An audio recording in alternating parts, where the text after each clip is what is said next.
Welcome back to Just Giants with Grump and the Cranky Fan, your favorite Giants podcast. I am your host, the Football Grump. With me, as always, is Mike, the Cranky Fan, and it's a sad Tuesday morning. It's a hangover from Monday morning and leftover from Sunday, so a double hangover because it was that bad. Commanders take it to the Giants 21-6, but the score absolutely did not tell the whole story, nor did the box score stats. I don't think told the whole story either. So we're gonna get into all of it. Cranky, you were not able to watch it in optimal situation.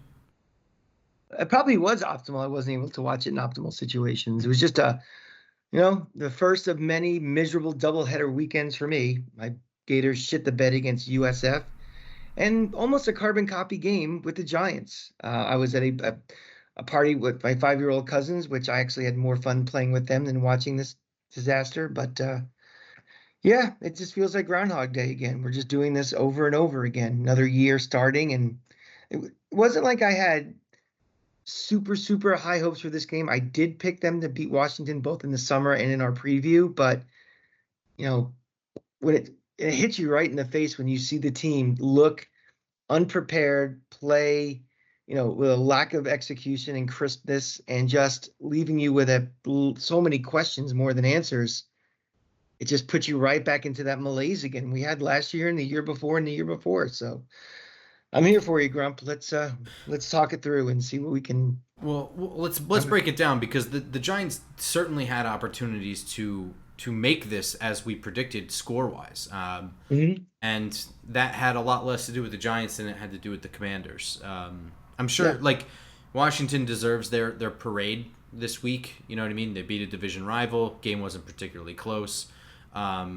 They are an organization that I think is on the upswing. I said that last year. I like the Dan Quinn hire. I think the worst thing that could have happened for the Giants was that Snyder got fired or forcibly removed from owning the Sure. Redskins. Sorry. Wow, that's the first time I've made that slip in a long time. Forcibly removed from owning the Washington football team, no matter what they're I thought you called. were going to call them the Boston Redskins for a minute. Yeah. um, yeah, Well, they deserve all that, but I mean, holy crap, there is a lot for Washington to clean up because the only reason that this was a one-score game deep into the second half was because Washington was letting it get that way. well, quite frankly, the only reason why really Washington won this game is because the Giants have become the new Washington. In Oh, every wow, yeah. pretty much in almost every facet of this organization at this point, from the owner to everything down the line, that we are now the definition of losers lose. And we played like a team that, we're going to talk about this during the show, but I was trying to decide as I'm watching it and as I watch the replay, trying to parse out how much of this is just, well, it's first game rust from, not playing much in the preseason, to what is this coaching staff doing wrong preparation wise or schematically or game planning, or just how bad is this team? Is this roster really just bad and thin? And I don't know what that combination is yet, but the answer is that this is a team that looks like one of the worst teams in the league. I know it's week one and we'll No, do but our it's correct. yeah, but I know we do a prerequisite. This is the week one. We're not going to overreact to it, but we look like a team that was one of the worst teams in the league, and you could pick 4 or 5 different reasons why. So Yeah, I mean, so it's not overreacting to just state the facts. I mean, the numbers say they're one of the worst teams. The eye test is more than anything yeah, said they were one of yeah. the worst teams in the league. Now, does that mean that by week 8 we still feel that way? Does that mean that by week 17? Does that even mean anything in the Well, I larger think picture of Jackson Dart being the future of this team? You know what I mean? There's so many layers to that, but we are where yeah. we are right now. Let me kind of clarify that a little bit. There is a difference between we played the worst of anybody this week versus we just are the worst organization right now in the NFL. And that second piece is to be determined because it's that was week one. But from the, like you said, the eye test of what team looked the worst this week, we definitely have some major votes in that category. Oh, yes. I mean, Miami might say hold my beer, but Sure. we're in the conversation with Miami right now is not a conversation I like to be in. Yeah, that pie chart you listed of why we are what we are and the makeup here. I think it's a significant portion of each. Like, I don't think that we have any less than 10 percenters on any of that. Mm-mm. We'll start with the offense. It was bad. It was putridly bad. I think from a schematic standpoint, they tried to do too much stuff that I thought that they were trying to get away from. Like, I'm not going to sit here and pretend that I know Brian Dable's mind, or Joe Shane's mind, or anything like that, right? Like, I don't know what they're thinking. This is a notoriously tight-lipped regime. I mean, like, more than we've ever seen, I don't think, right? Like, I know that the Giants have always been pretty tight-lipped, and it's weird to say that when they invited Hard Knocks in, but, like, they do not really let anything on, and they let out what they want to let out.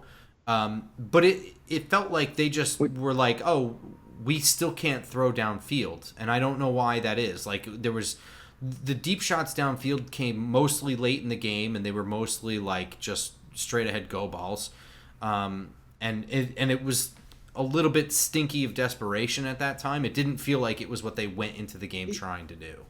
I'm going to go all over the map here right now, but one of the things about the deep ball is, Jalen Hyatt, I don't believe had one Nope. offensive play in this game. Nope. And you went on a rant a couple of weeks ago about they're not even accepting offers to listen about possible trades for Jalen Hyatt, which implies that he's a valuable piece on a 53-man roster, which we're going to utilize.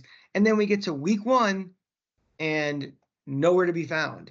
So it's kind of like those are the type of things where you start questioning, talking about we become the new Washington, in the league. It's like, do we know our left from our right? Do we have any sort of organizational alignment of what we want to do? Because those are the types of things. It's like, well, if he can't even get on the field for a play. Well, so I mean, man, What are we doing? I calm down. You're heating me back up, man, because that's Let's like go. my spiciest that I feel is that is just a waste of a roster spot. And I would take anything for Jalen Hyatt at cut down day. Anything. I mean, he is, even if you have a plan for him where it's like he's our one trick pony deep threat, like that's not worth much, especially since what we saw in the preseason, it's not just his ability to catch, his ability to run those routes and the nuances of those routes to win consistently. He can't fight off jams. I mean, this is like a less than one trick pony. It's a one trick pony with one leg. I'd take, you've seen Moneyball. Mm-hmm. You know the scene in there where they're ironing out like a trade at the trade deadline, and at the very end he's like, also one more thing, I need you to stock my soda machine for 3 years. I'd take that. I would take stocking the soda machine for 3 years for Jalen Hyatt. Anything is helpful, because right now he's not doing anything, and the one thing that you need him to do, he's not particularly good at. I mean, And people like to say it was like, well, Deshaun Jackson was by far and away a better route runner, and he could. If all he could do was special just, teams, as we all know. I mean, not even that. All of that's aside, he could do way more than that. But even just the one thing, if you're gonna reduce him to the one route, he still ran it better because he did those nuances better, and he caught the fucking ball. Oh my God. This is a game. This is a game that was, it was ugly. It was a slog and everything, where literally one play could change a game. If he just kind of, he can shake loose past a corner and just get open and hit a deep pass, which Russell Wilson was advertised, well, he's got a beautiful moon ball. This was the optimal scenario for Jalen Hyatt, and doesn't even see the field. Forget a target, forget an attempt, doesn't even see the field. Well, I mean, so what are we doing? The other thing is, like I said, like they really just were not even schematically drawing up things down the field. They weren't really aiming down the field. They got behind the sticks at times. It looked forced when they were doing it. It didn't look like it was part of the game plan. It didn't look like they. I mean, again, like maybe this could be a little reactionary because they started off real bad. I mean, they offensively, they were trying to do cutesy shit early on, like around the line of scrimmage and quick stuff. And maybe that was to set up the deeper stuff down the field, but it didn't work early. And when you start getting behind, maybe things just start looking forced. Okay, and to be fair, also, it's not like they could run the ball at all during the game. It's not Russell Wilson had all day to throw, which he didn't. So when you can't run the ball and you have no time to throw and you're constantly running around for dear life because there's jailbreaks everywhere, you're probably not going to have much of a deep game or even attempts for it. So, That doesn't mean that means you just say forget it, Hot. You're not coming in because you're never going to get a chance to catch a ball. well, I mean, I No. don't even. There's not even much to talk about with the running game because there was no positives. It was that was way worse than the passing game. It's not even close. They could do nothing. No running back was getting anywhere. It didn't matter if it Hmm. was Scadaboo, who he appears as advertised. If you want to get excited about anything, he appears to be as advertised coming from college. Doesn't look like there's going to be much of a change for him going to the NFL. He's just him. Singletary, I think, had the best run of the day. Was for like 8 yards or something like that. But I mean, there were a few things where it was like, okay, a lane opened up, but for the most part, I mean, the first play of the game, Greg Van Roten just got completely turnstiled in like a half a second, and Tyrone Tracy just got whacked 2 yards behind the line of scrimmage. They got outclassed in the trenches all over the place. So the running game, that wasn't a thing. There was no running game. That's not something that happened. The best we had, 10 carries for Tracy for 24 yards. It was terrible. So I mean, we are going to focus probably more on the passing game because that's where they made the significant improvements, right? Like I know they got Cam Scadaboo and that Tyrone Tracy's got a year under his belt, but getting Russell Wilson, the whole point here is that we were opening up the deep game, something that DJ struggled with when he was here. Then all of his replacements were physically limited in pushing the ball down the field, whether it was Drew Lock or Tommy DeVito or who the hell was the other one, Tyrod Taylor. Those guys all struggle to push the ball down the field just by physical ability. They have a guy, Russell Wilson, where that's what he does best. And it just made sense. Everything lined up like they want to push the ball down the field. And it just didn't look like it was part of the regular game plan. It looked like they wanted to like set up one or two shots. And I don't know if it's going to work like that. You got to work, the 8 to 15 yard range a little bit more. And there are some instances of that, right? Like I don't want to stay completely negative, Nelly. Late in the game, there was one zip over the middle to Daniel Bellinger that looked pretty good. We're talking super late in the game. I thought if there's a bright spot, Wan'Dale Robinson continues to be the consistent chain mover of this team. I know Giants fans think that he's worthless because he's part of this schematic that's like everything's caught around the line of scrimmage. I think that he But had a better expanded role, and also he completed his job. He moved the yeah, I was fucking gonna say, chains. just because the scheme you don't like, you still have to execute that scheme to try to be effective. And I thought he was. I mean, he's a passing running back at this point. He's an extension of the running game. And for a And dude who's as small as he is, people love to point out the fact that he has short arms and that limits him down the field. He is tough as nails. I mean, he literally got suplexed by three dudes. An entire fight breaks out behind him, defending him. I think, and he's just like walking away, flexing like it didn't bother. It's just actually insanity to watch. Like he's a him football just player. yeah, Him and exactly. Scadaboo are football players, and those are two guys we pointed out of like these are guys that don't give attitude; they just do their job, and the sum of their talents is greater than their parts, I guess. know, do we want to have the conversation about speaking of attitudes and everything now, or do we want to wait? Yeah, I mean, this is probably going to be, I don't know, the most disagreed thing that I say on here today, but I'm just disappointed in Malik Neighbors, the guy. Like, I understand.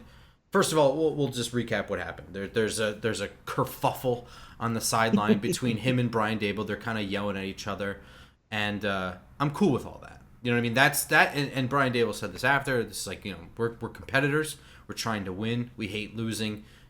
That's part of it. And I agree with that. That is, I don't think that that's just football. Like people are like, that's just football. That's just life. That's just anytime you're trying to do something and you're working together as a team, that kind of shit just happens. And you're both working towards the same goal. It gets a little bit like that sometimes. It doesn't mean that it's part of anything This is not bigger. the 1950s where the coach has complete authority over everybody and he's the lord and everyone is the peasants and this is a time now where players make so much more than coaches do and they have empowerment. So you're going to get, it's not yes sir, yes sir. You're going to get pushback from things from people who feel empowered. But also, So players are different now too. They're a lot smarter than they used to be in terms of the game of football. They do it year round. They're not refrigerator salesmen in the summer. You know what I mean? Like they are the professional's professional. They have been doing this their whole lives, and it has been a goal of theirs that they've been working towards. This is their first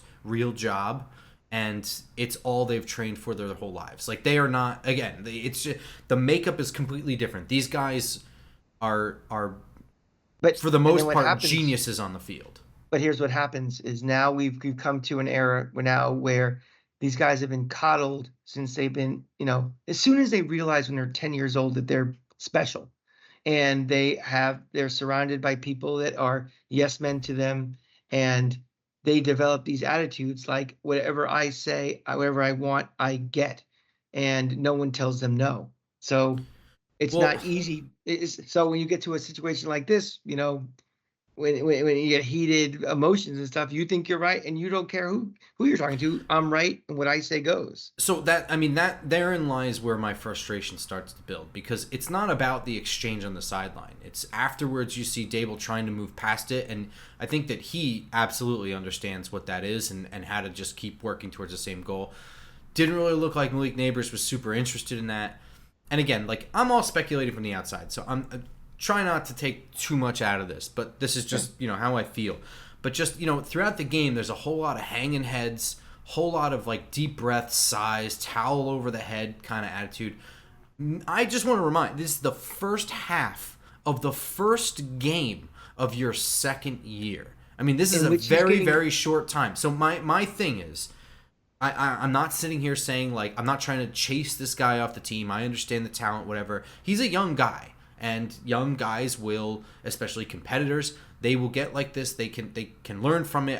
This is not like, I'm not saying like, oh, here comes a ticking time bomb. I'm not saying that. What I am saying is, we know the talent that he is. I want to see him not be that guy. He needs to not be the guy who needs picking up. He needs to be the guy, not necessarily picking other people up, but he needs to be the one with his head up, that other guys, when they get down, they look over and they're like, Malik's ready to go. I got to be like Malik. You can be a leader by example. Like, I'm not asking him to be this vocal rah-rah Russell Wilson cornball. I'm just saying, you can't give off that energy. You got to be better than that, man. Like, you're a top 10 draft pick. They have murals of you outside. They unretired a fucking number for you. You got to keep your head together. Keep your shit He's together. the number one jersey right now of play. If you go to the Meadowlands, go to a game, what uniform do you see of a current Giant?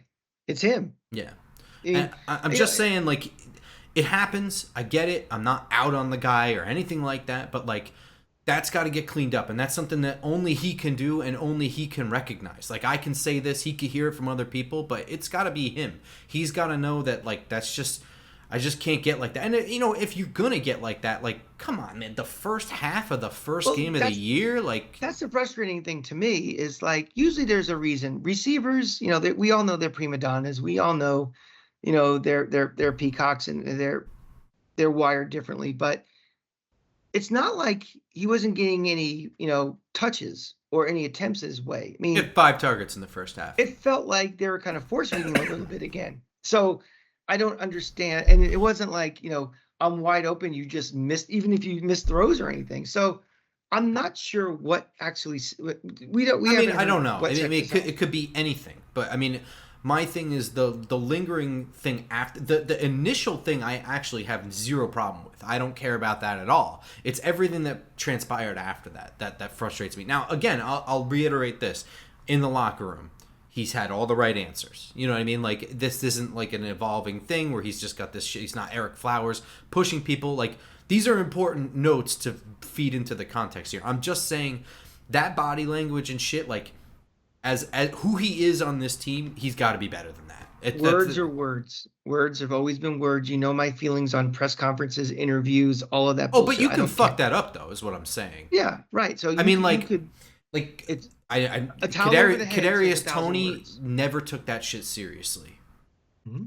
So like that takes a situation where I'm talking about this, like, oh, he's got to be better, whatever. Like, Kadarius Toney level of like answering reporters, like he doesn't give a shit, and like, this is just not important to him or whatever. That's like 10 times worse. That's a whole other level of like, you're not trying to make it better. You're not even heated anymore. You're not in the moment anymore, and you're still on about this. Like, That's just you're an asshole. Yeah, yeah, but I mean, like when you're in, when you're within the lines within 3 hours of a game, and you're letting doing the towel over the head thing and the beyond the normal heat of the moment stuff. That is, and I know it's his second year. I know he's 23 or whatever he is, yeah, but I get it. spotlight's on you, bub. You're in the NFL. Spotlight's on you.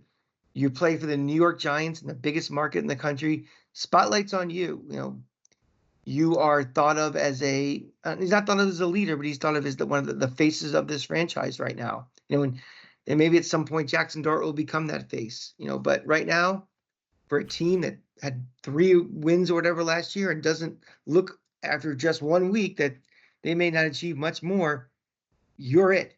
You're the reason why people are going to these games. You got to grow up. It's not even Yeah. a question of being a leader.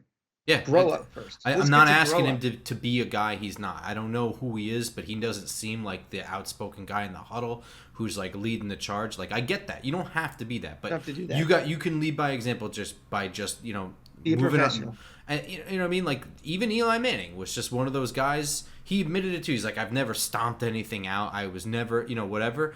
But like, he was the king of not letting mistakes linger beyond that He's a moment. You professional. move on. He's a professional. And I don't want to linger on this too much because again, it's one game. I know he's a star player. I know what he could be. So I get all that. Yep, it's one moment, but I am going to voice that I was displeased that that's where we are. I want to move on too from it, but I'm just going to say that this is not the first time I've talked about this with him. So. On the offense, also Theo Johnson looked terrible. Theo Johnson, it doesn't even matter. Like some of the issues, he just dropped two really easy passes, and maybe the one doesn't go for a first down because it was like 3rd and 10 or something like that, and he would have caught it around the 3 or 4 yard line. But you don't know anything about what's going to happen. Yeah. Those two guys could collide. Somebody could rupture an Achilles running at you. Right, plays dead when you drop it. So yeah. All in all, the offense looked bad, and I'm going to throw one more thing in there. I don't think I could have been more disgusted with anything than the red zone play calling. Specifically, the goal line play calling. And I'm going to harp on this. I'm going to harp on this. Your first play at the goal line of the entire season is a trick play where you're throwing to a 5th-round offensive tackle. I get that play. I understand the element of surprise. I understand all of that shit. And I said this on Giants Nation too. It's just like, it is the most lack of confidence play call for that to be your first play call. Like, that's just saying flat out, we can't run the ball. We can't QB sneak. We can't throw the ball to the people that were brought here to catch the ball and run routes. We have to do this shit. Grump, it's week 1 where there's a new quarterback and kind of a new offensive coordinator again. Mike Kafka's back. That all is the element of surprise for a defense. They don't know what's coming anyway. So exactly. You don't have to be funny with some silly trick play when, if this is week 16, all right, well, okay. Dude, maybe if it's the 3rd quarter even. Like, yeah. But there's tendencies you kind of know what we're sort of doing maybe, but this is like, again, it's all of this is a surprise. The first drive, what they're going to do, first play, that's a surprise. They don't know what the plan is. So, yeah, I 1,000% agree with you. For a team that's challenged to score anyway, why are you making it harder with guys who are not skilled position guys touching the football? I hated every bit of that, and and the other thing too is that you're rebuilding something. I am big on starting at foundation and working your way up. You have not graduated to the school of throwing to your fucking tackle. I'm sorry. They haven't graduated to what is this team? What's the identity of this offense? What's the identity of this team? No, there is none yet. So, following this game, Brian Dable committed to Russell Wilson for week 2 as the starting quarterback. There was some heavy smoke about Jackson Dart being active for this game, being quarterback 2, and a package of plays that they were ready to run with him. That shit never happened at all. That information. So I don't know how much of this kind of went around, but like, that information was allegedly leaked by the Giants directly to the NFL to be reported. And then the Giants blocked reporters from speaking with Jackson Dart and Jameis Winston after the game, even though they both agreed to speak with the media, which apparently is like a violation of the CBA. I guess I don't care about that. Maybe I care about that. Whatever. But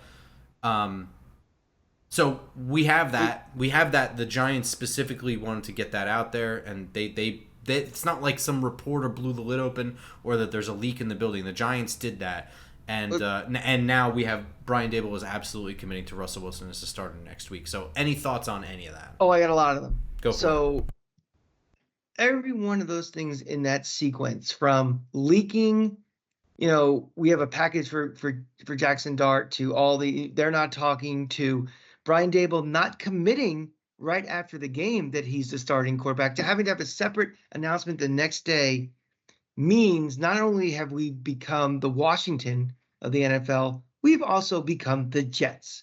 Because this is the silly nonsense where they're stepping on each other's toes in messaging and have to, become buffoons in the media and to the public that we've been making fun of the Jets for the last 40 years. If they want to leak that Jackson Dart may have a package, I don't have a problem with that. If anything that makes you think that maybe there's something they may do and they may not do, I'm fine with.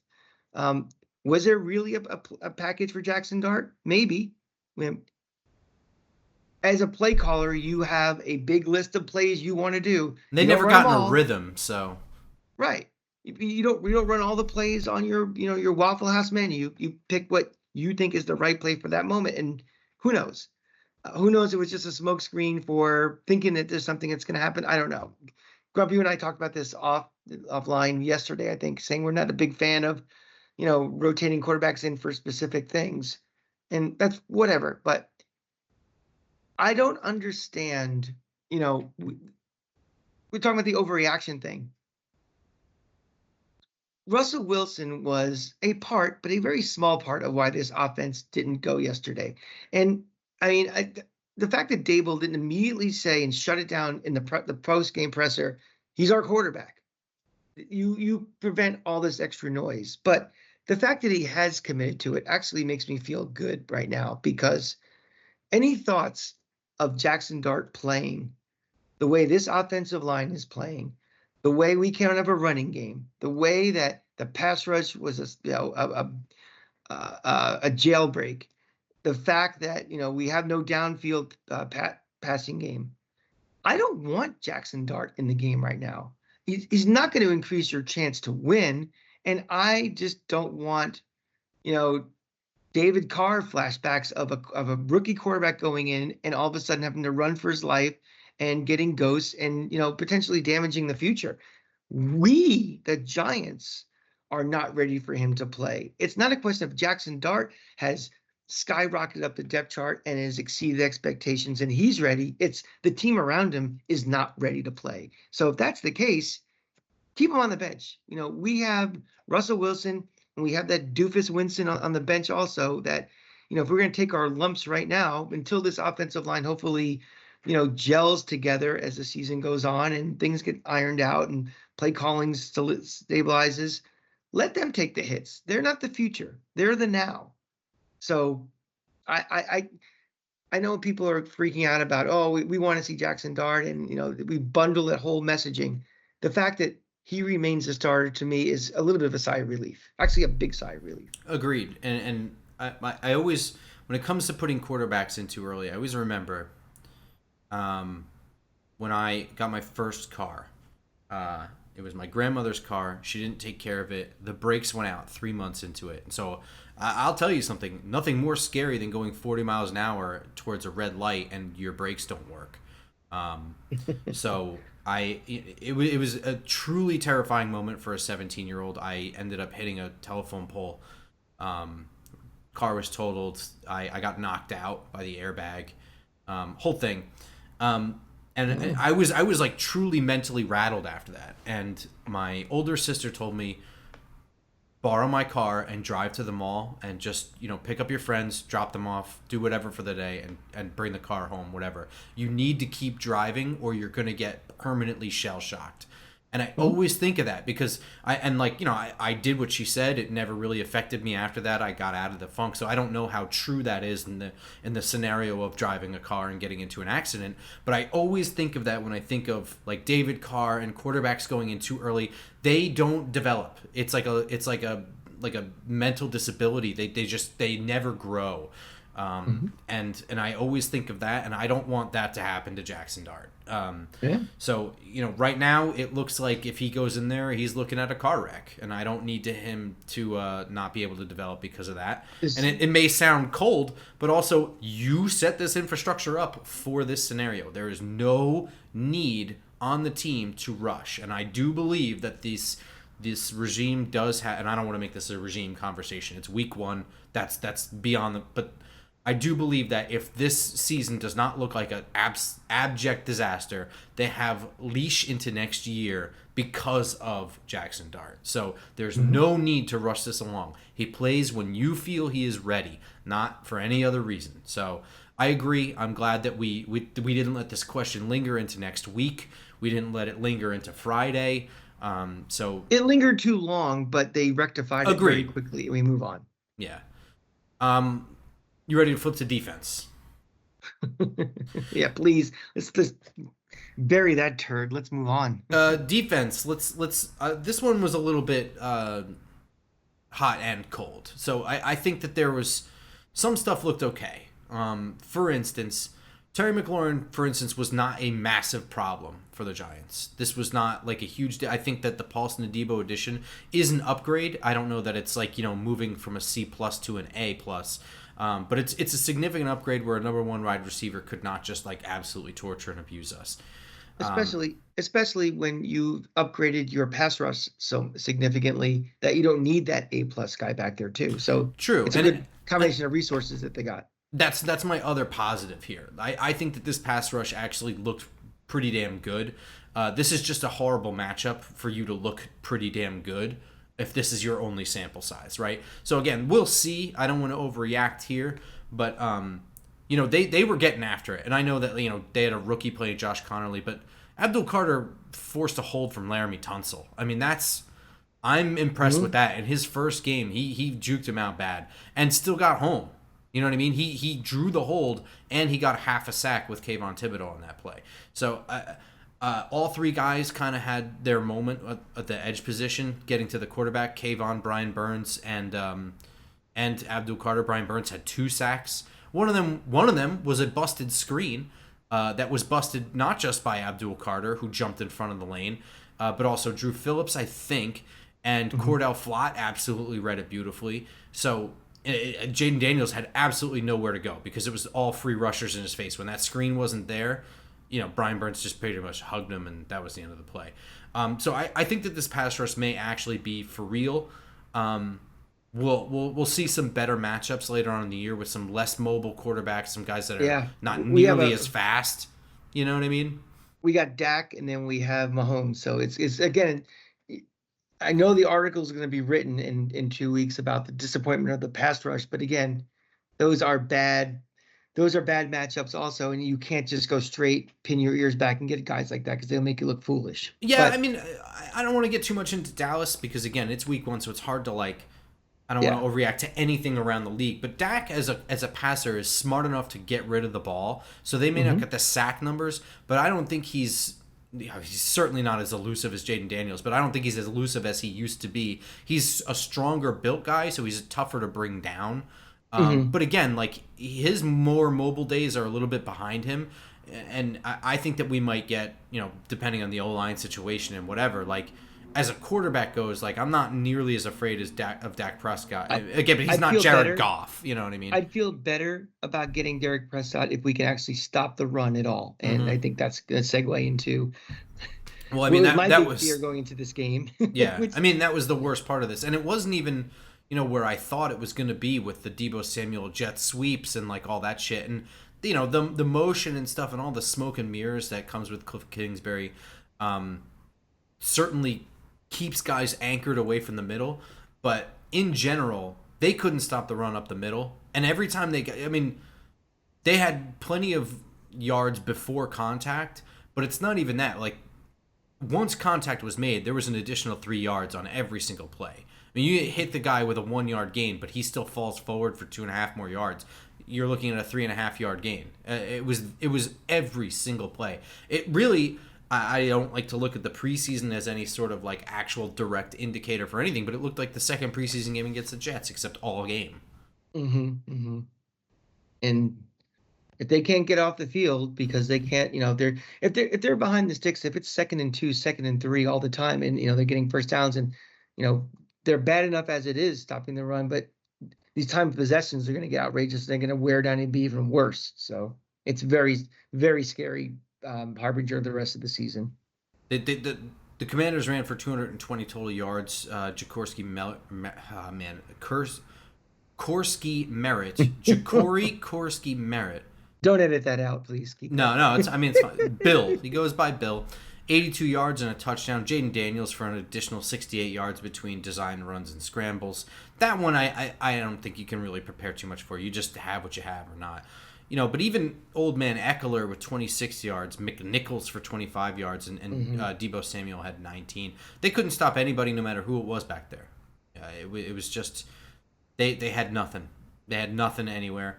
And then that opened up the middle of the field. They looked brutal in the middle of the field. But before I get to that, I want to have a conversation about Dexter Lawrence and how he was just not Dexter Lawrence in this game. He was not somebody where I'm going to sit there and tell you is a liability or anything of that matter. But what makes Dexter Lawrence special and what this defense is built around in the middle was not on display. Now, it's worth noting also that he is coming back from a dislocated elbow, so he hasn't had the same ramp up that everybody else had. He did practice in training camp, but not nearly as much as everybody else. And it has been widely reported. I know Justin reported it as well that he was on baby watch this weekend too. So baby he didn't have to miss the game. The baby wasn't in, his wife wasn't in labor. Baby didn't come out or anything. But I mean, I'm sure all you parents out there know when that's about to happen, that's the most important thing in your life. And even if that takes away 10% of your focus to playing in an NFL game, that's 10% that separates guys like him are the extra 10% why they're better than everybody else. So that could possibly be a factor as well. Which would be good news, right? Because it means it's a 1 week thing. Exactly. Didn't help any that early on in the game, Micah McFadden went down with what looked to be a really scary injury. It's so weird watching it live because he went down, and it was kind of a collision, whatever. And then he got up, and you could tell he took like one step, and then he's like, I'm hurt, and then laid down. They cut to commercial, then they cut back, and everybody's kneeling, and the fucking cart's out there, and he's got an air cast on. Just like it escalated so quickly. Good news ish is that the general feeling, it's reported that the general feeling is that they dodged a bullet. The x-rays came back negative. They're still doing more tests, but it seems like he avoided some major injury. That doesn't mean anything in terms of how long he might be out. He could have avoided a major injury and still be out for like 8 weeks. So yeah, we'll have to see. But man, oh man, did that make the linebacker group look bad. And I do this exercise every year before college starts, and I don't tell anyone about it because it's not something. It's just for me mentally to get ready for college season and just the way I look at the draft. But I circle the positions on the Giants that I'm like, I really hope that there's an impact player that I find out about halfway through the college season at this position and at this position, and they could really use something here. And that doesn't mean that they have to address it in the draft. It's just if I'm going to watch the draft, be on draft watch, I really hope that I see something in any of these categories. And linebacker is one of the ones that I circled because Micah McFadden's in a contract year, and Bobby Okereke, there's some weird feelings in the building about him. It seems like he was also a little bit more of a Wink Martindale kind of guy. Wink Martindale's my eyes not had here weird anymore. Feelings about him yesterday too. So Man, oh man, he looked bad. He looked. Yeah. I don't think that he is slow, but I think he looked slow because he just looked like he has no instincts out there. Like Austin Eckler made him look silly, and he's I know reacting to everything. He's not being proactive. The second play of Micah McFadden being out, Washington targets Darius Muasau by having Zach Ertz run like just a slant route in front of him. It really felt like Okereke, if he could have jumped that and just like batted that down. And I'm not going to sit here and blame Darius Muasau for not being able to cover Zach Ertz. That's sort of understood, and it wasn't Right. even like he got like smoked by him or anything. He bit on the outside fake. He doesn't have the speed to catch up, and it's a quick throw. So that window was there. They were looking for it. They were targeting him, and it was there. Bobby Okereke is the veteran. You didn't see this coming. You weren't like cheating a little bit to the right. You weren't thinking that's. I don't know.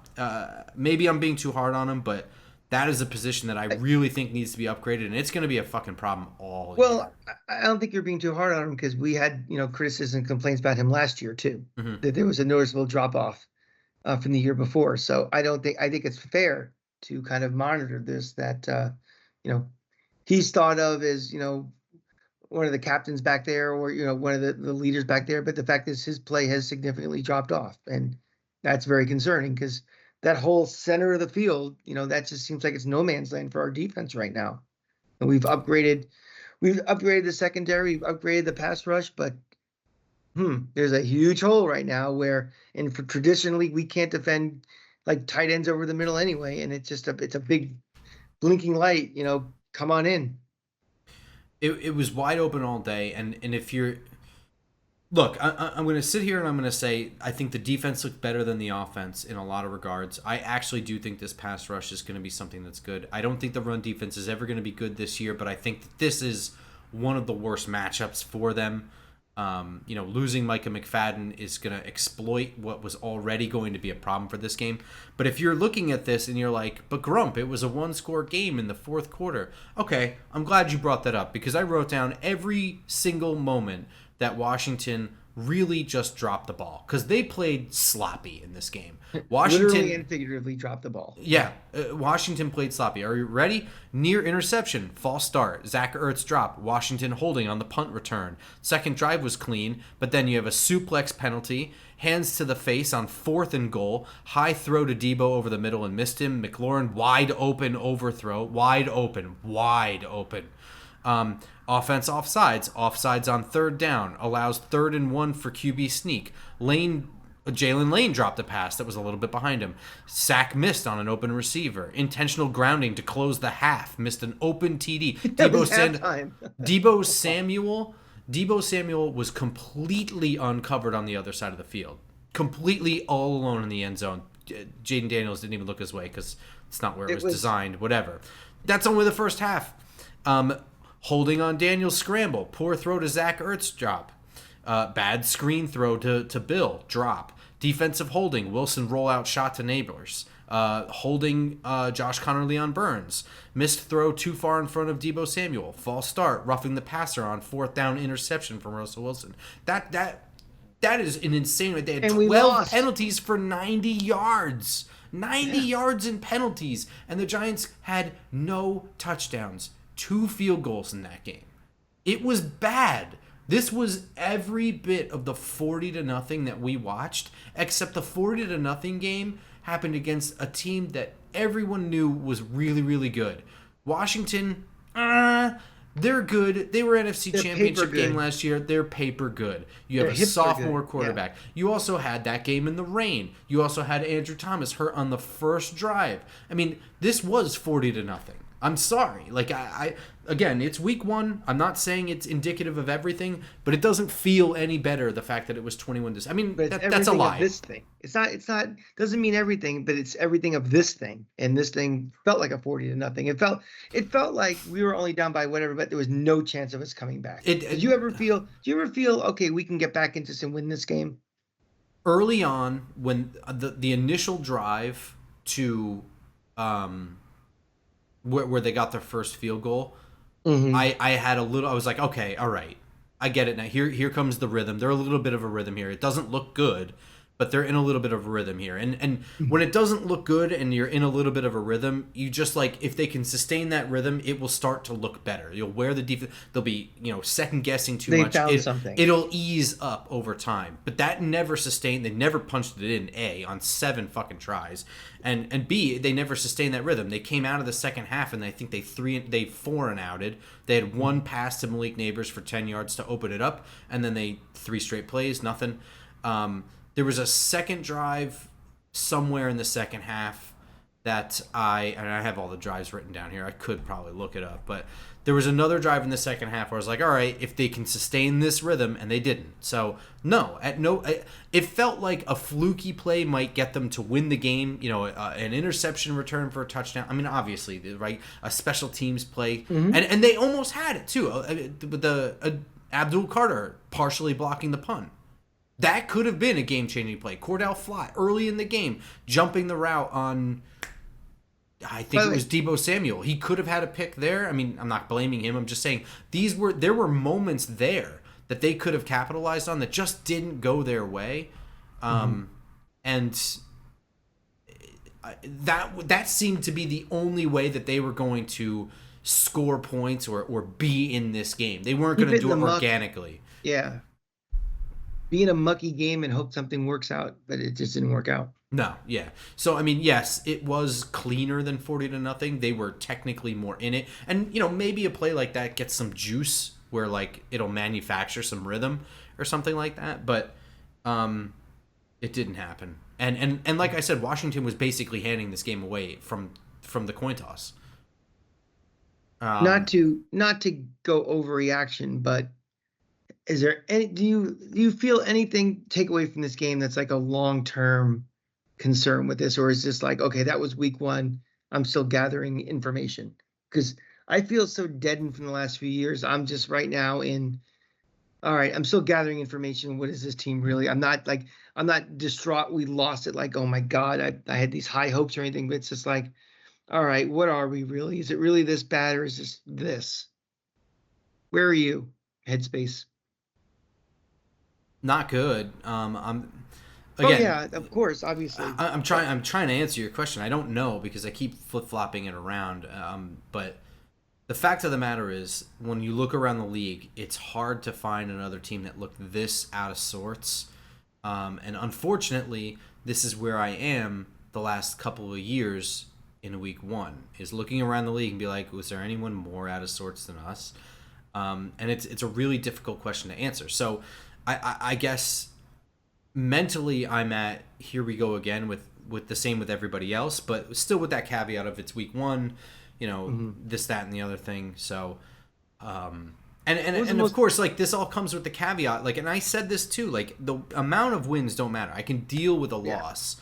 So if they can clean stuff up and if they keep continuing losing, I really don't care. As long as they look like a competent football team out there with Russell Wilson, whatever. Like, and I know this is such a low bar, but this is where you are when you have your future quarterback on the bench. Like, right, so it's all part of that context. So it's like, okay, when the guy with the juice and the guy the coach wants to be playing right now, if only he were ready, when he gets in there, like, is there competency around him for him to flourish and just hang loose and just rip it? Just fucking rip it. You know what I mean? If that's the scenario, like, if I can see that with Russell Wilson there, where it's like, all right, there's competency there, then I'll feel okay, whether it's win or lose. And I think that that's sort of the mentality in the building. I mean, they want to win. Everybody wants to win. I want to win. Right. But of course. I think that's also the mentality in the building, is they want the competency to be there, and then that's sort of priority number one, and then winning is next. So, again, Russell Wilson, I said when we got him, like, now we have a competent quarterback. We can have at least a competent offense. But, I fully, being so encouraged by the Jackson Dart development in the offseason and in preseason, everything, that the bridge to him might be a little shorter. So I'm not going to pick apart and kill Russell Wilson for these games, even if, because I know it's just a temporary stopgap, and it's not, this administration, they whiffed again on a quarterback. That to me is just get me to when it's appropriate to start Jackson Dart. So, well, I also think that Russell Wilson didn't play outside of what I expected, like, specifically for the most part. Russell Wilson was always going to come with frustrations. You watch anything from Pittsburgh last year, and you have like a frustration sandwich. So you get like three annoying drives, and then he'll do what you need to do to score points, and he'll get in a rhythm. And for what it's worth, I mean, like, yeah, are there instances of him missing guys? Yes. Were there instances of him, just not able to execute quick game stuff? Yes. There are instances of him running into sacks or, panicking too much in the pocket? Yes. Were there also instances of him delivering downfield and getting smacked in the mouth? Absolutely. He stood I'm strong in gonna the go. pocket. He got right back up, went right down there. He stayed positive on the sideline. It's just that the good just didn't connect, and I think that there was more to it than Russell Wilson. I think that he played as I expected. That doesn't mean that it's not his fault or that I'm he's not partially to blame. He is partially to blame. It's just I knew that this was going to come with it. I'm actually going to give him, on a sliding scale, a little bit of a star because I feel, as bad as the offensive line was, as bad as the running game was, that I feel more comfortable with him handling, the tough conditions on the ground. Like we don't know how Jackson Dart would handle any of this stuff. I said before, I don't think this team is ready for him. I don't know, in that less than ideal situation like we saw yesterday, we don't know what Jackson Dart's makeup is with those, bullets in the air at him. I think Russell Wilson played as well as he could with all the deteriorating conditions around him. So, the numbers may not have been great. And yeah, there was instances of this, instances of that, but he's a veteran. He's a very smart quarterback. He's seen it all. He's been through it all. And for right now, he's handling a tough situation as best as we could hope for, I think. We didn't see any like up for grabs plays or, leading to turnovers foolishly. Like it was really just in weathering a storm. And we need a guy with his sensibility to do that right now. Yeah. Did you have actual stars and farts for this game? Well, It's okay if you don't. it's against my nature to give stars to Knowles, but hit like a 50-yarder, right? Yeah. So, that's the fact that Nothing for Brian Burns, the other Knoll. Yeah, no, he played well. He'll never get a star because he's a Knoll for me. But, he had 2 sacks and, was all over the place. Abdul Carter, was kind of all over the place. I mean, you're seeing the green shoots of what this can be. Yeah. And, again, you got to play. They need reps. They need real game reps. I think when we get to weeks 4, 5, 6, you're going to see it's going to be a pretty ferocious defensive line. You see some of the talent. Scatterboo in that one series, I'll give him a star. That one block. I mean, the big thing and now we're handing out the little plastic sheriff stars. Exactly. We were talking about how many running backs we're going to keep on the roster and everything, and one of the things was like, well, none of these guys are necessarily good, pass blockers or anything, and that was just a freaking wallop, man. That was awesome. Yeah, so, I mean, I'm gonna nitpick a little bit there in that when you just like throw the shoulder like that, a savvy guy is gonna get ready for that, and your head is not really squared up. They can kind of two-handed get you out of the way. So he is gonna have to like square up a little bit, but he is bringing the lumber. I'll say that. It was a better pass block. That play, his rep on that actually allowed like probably the best offensive looking play of the day for the Giants right there. It was just a nice out and up from Malik Neighbors where he was wide open. He turned the DB completely around, and that was all possible because of that pass block, which was a thunderous wallop. Can I give a fart to Tom Brady? Oh man, I'm so glad you. We didn't even talk about this, did we? At any point, text or nothing, No. right? No.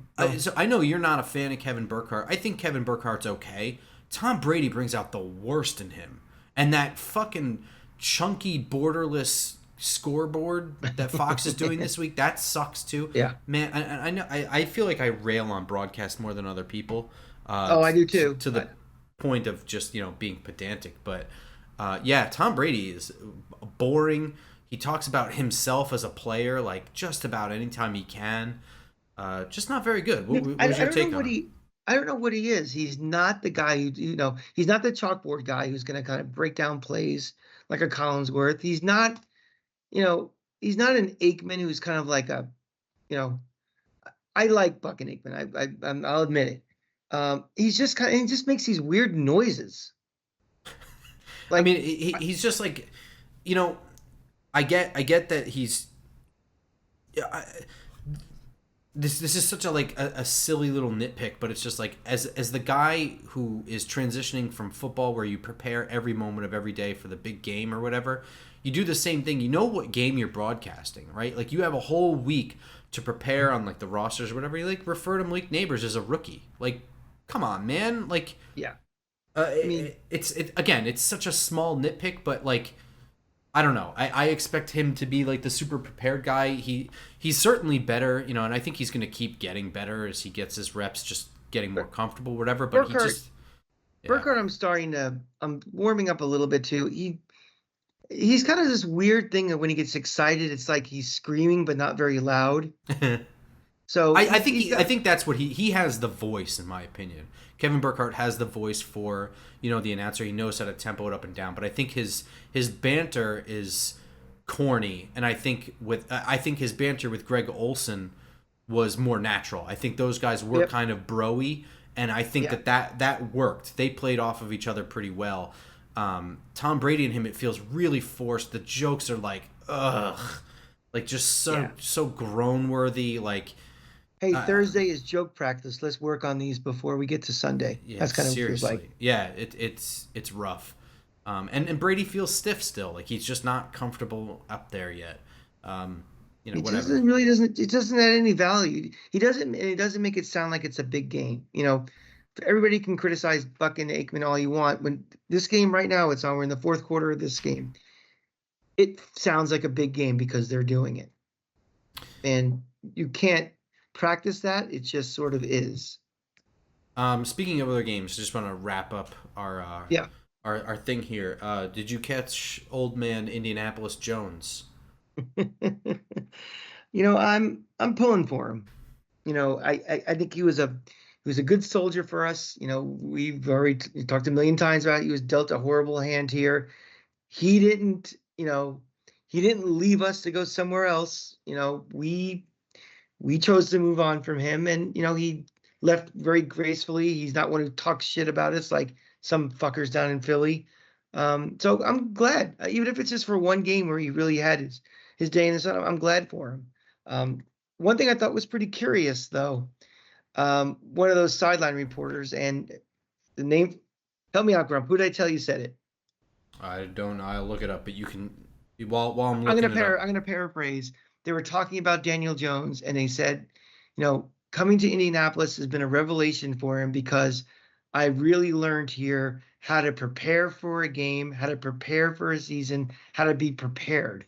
And I know that's kind of, oh, I'm in a new place right now, and I'm trying to talk up things good, but I couldn't help thinking, is that a dig, intended or not, at the Giants that he was not properly prepared for games and being developed the right way and everything. So I just thought that was kind of interesting that was said. And then we turn and we look at Russell Wilson looking a little uncomfortable in this offense, and just something that just kind of I thought about, and it kind of resonated with me a little bit. It was Mike Florio. It was Mike Florio. That's right. That's what it was. It was the pregame show of the NBC game Sunday night when he was reviewing him. He said I talked to him and he mentioned that. So Well, I mean, so number one, Daniel Jones broke an NFL record. He's the first quarterback to have a score at the end of every single drive in a game. I believe is the record that he broke. wow. Um, you know, I, I don't know, what the intention was behind saying that, and if it's a dig at the organization or a dig at Dable specifically, or Pat Shermer, who It he had it before that, certainly or it certainly wasn't a dig like Aaron Rodgers pulled with the Jets, like that overtly a dig, but I think it was kind of really, and knowing how he presented himself as with the Giants, I think he meant it more as the culture doing a good job with me. But just the way he said it kind of struck me, especially after seeing what well, we that's what I'm going to say. Like whatever the intention was, the only reason we're talking about this is because for the third time in a row, the Giants do not look prepared for Week 1. Mm. Yep. Um, and it's, yeah, I mean that's like the biggest takeaway is they just didn't look like they were, like, it's like they found out on Thursday that there's a game on Sunday. Like, oh, we Yeah. played this Sunday, okay. Or like the schedule didn't come out until Thursday. They didn't know who they were playing until Thursday. It was, and it's frustrating to see year after year. But they didn't look. They looked rusty. They looked unprepared. They didn't look like they had a game plan that makes sense. Whether it was offense, throwing everything around the line of scrimmage and not, whatever, or defense, doing silly things like making Abdul Carter spy on Jaden Daniels. It just doesn't make sense to me. I don't know why it is, because I've been critical of the way Brian Dable runs his training camp, and I thought that this year he actually did a pretty good job of like not just running a day spa for them, but they still don't look ready, and I don't know what the issue is. I don't know where the problem lies, and I don't, maybe we're just reading too much into this, and they wipe the floor with Dallas next week, and it's just, maybe Washington was a bad matchup or something. Well, again, to be fair, I did not watch Red Zone yesterday. I was busy with the party, so I didn't get to You're watch other boycotting because of teams. the commercials, right? Oh yeah, those little inserts. People, please hope you recovered. But so I didn't get to see most of the other teams playing in week 1. But you watched that game last night, that Buffalo game, and even watching this Oh Minnesota man, game. These teams look a hell of a lot more prepared than we did.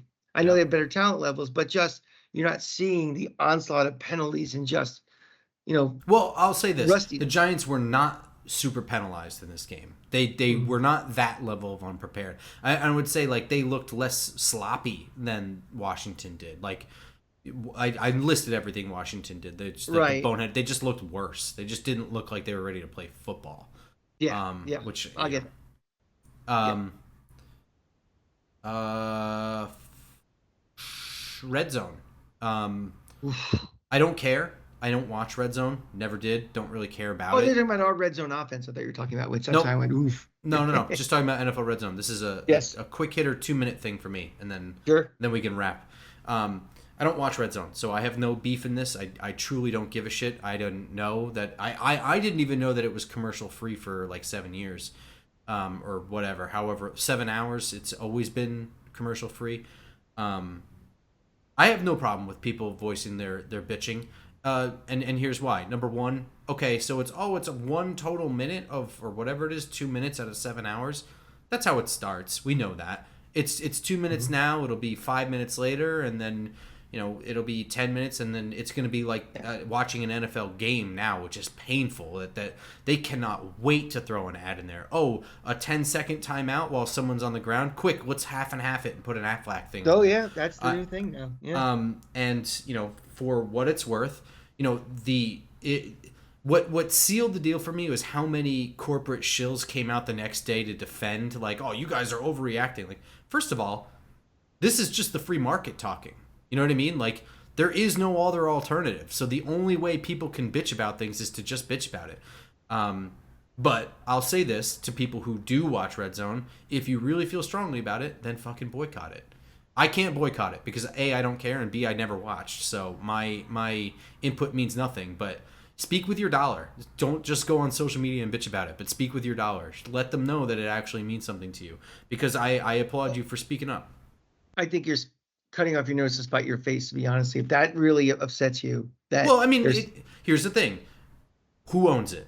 Because the big sticking point was like, I can't believe ESPN does this, and everyone's like, well, this is not actually ESPN's decision. This was the NFL's decision. So, Mhm. does the NFL need money? The answer Last is time I no. checked, no, they're pretty good. They do not need money. That they have their revenue has gone up year after year after year. So they don't need the money. So if you don't want to see commercials, then you have every right to be like, you don't even need this. You're just taking this because you're greedy, and greed never stops being hungry. So it will not just be 1 minute or 2 minute of commercials in 3 years. I can guarantee you that. And so if that does upset you, and that's fine if it does, because I hate commercials too. And for what it's worth, it's not commercial free programming like anything else where it's like there's a regular timeout. Like, you have all these games going on. There's a reason it was commercial free. You know what I Right, mean? Like, there's no natural break point anymore. So you are actually missing what the whole point of the thing is supposed to be, not missing a moment. right. They You're not don't they missing don't any need the moments money. for it. Yeah. I get it. I get it. I understand. Um but my bigger thing is, don't just bitch about it, actually do something about it if you feel that way. Boycott it. My take is find a real fight.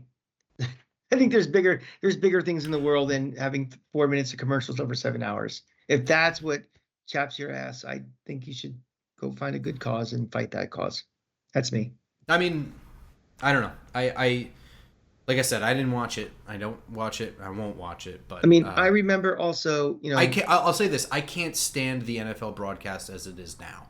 The amount of commercials is absurd, and don't forget how many commercials that you put up with without them cutting away to a commercial with your drive of the game sponsored by GMC, like all this shit. Like even coming back from commercial, they're hitting you with commercials on a zoom in from the stadium. It is a nonstop commercial barrage, and the commercials in the last 7 years have gotten more numerous and worse. So it's a janky program to watch now. It is a slow. The football game has been affected by the amount of commercials. So it's not just oh, this commercial's annoying. Like it is more than that. They've kind of fucked with the broadcast to the point of cheapening it. Yeah, yeah. So If you go to a game, if you go to a game at Notre Dame Stadium, they have not only do they have no commercials during timeouts, there's no advertising in the stadium, none. Damn. And Notre Dame is the biggest brand in college football, and they get great TV ratings, everything. But you're in that stadium, there's no advertising, there's no commercials during the timeouts. I applaud It is that. pure as whatever. I don't know. You go into your pure as this cocaine in my pocket. You look a little Enough sleepy. about Michael Irvin. All right, that's gonna wrap it for us. So we will be back next week, same time, same place. YouTube, SoundCloud, Spotify, and of course, did I already say YouTube? I sure did. Do YouTube. Yeah, man, hit that subscribe button, will you? We're starting to get numbers. And why are we getting those numbers, Grump? I'm also going to be on the Giants Nation show, I believe, live on Wednesday. We'll be doing a mailbag. And then Friday morning, we'll be doing the preview, me and Bobby, of the Week 2 matchup against the Dallas Cowboys. So you can catch me on there. And me and Cranky will be back next week to recap that game. And I think by then we'll have a better sense of who the team is, and we'll be able to kind of wrap, a review and a preview kind of together, as we, get a better sense of what's not just 1 week and what's really with this team. You'll hear Grump's prediction on one of those shows, but I'll throw mine on right now. We lose 28-10. Yeah, I mean, I'll say this: it's not going to be a good prediction for me. That's how I feel right now. But I'll be diving into the numbers with Bobby too. So maybe it'll be better than 28-10. But that one's recorded for you now. So 28-10. You can put that on when you guys do your predictions on Friday. You can mention that too. Chisel that into stone. I chimed in. All right, everyone. We'll see you next time. Until then, go Giants. Go Giants.